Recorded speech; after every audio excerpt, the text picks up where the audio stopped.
The warning klaxons had been screaming for 3 cycles straight. Mira wiped the grease from her palms onto her already stained jumpsuit, her brown eyes fixed on the flickering holographic display above the engine core.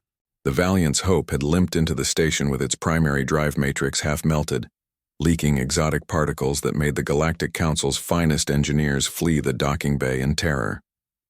Humans, they muttered as they evacuated, were either insane or suicidal to work with such volatile technology.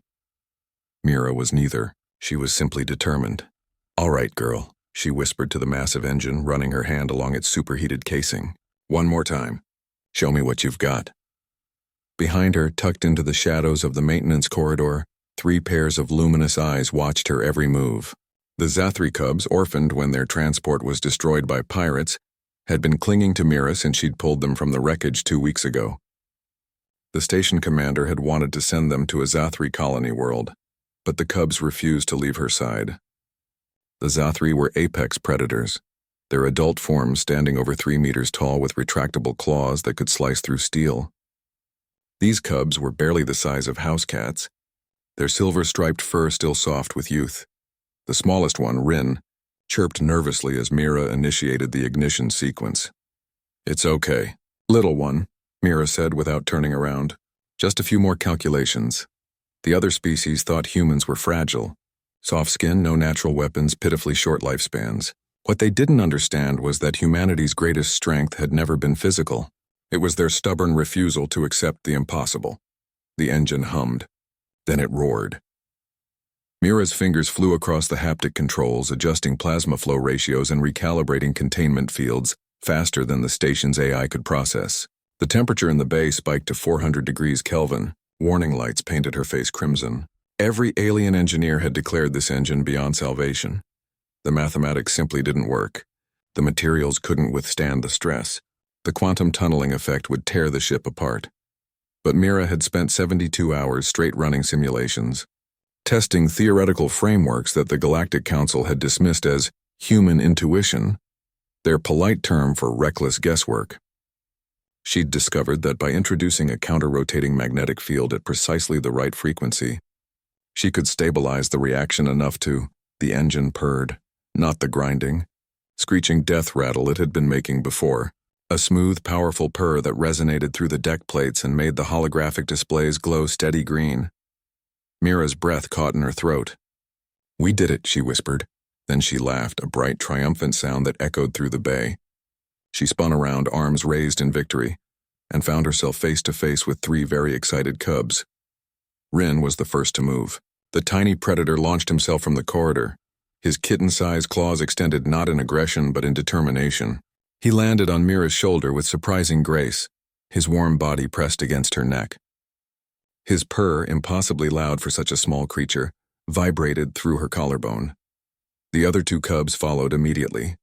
One perched on her other shoulder, while the third wrapped himself around her forearm, all 3 of them purring in a harmonious chorus that somehow matched the frequency of the repaired engine. "You proud of me?"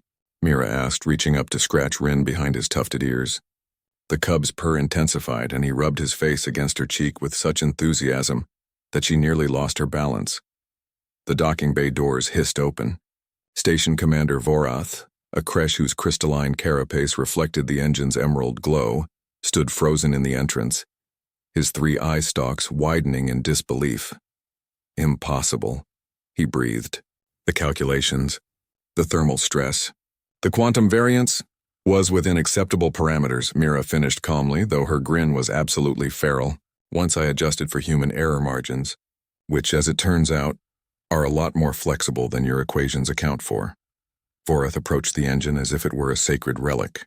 His translator crackled with static, a sign of genuine emotion from his species.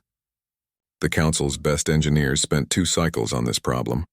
They concluded it would take 6 months and a complete rebuild of the core matrix. "They were thinking too rigidly," Mira said, letting Rin climb onto her head, his tail wrapping around her ponytail for balance.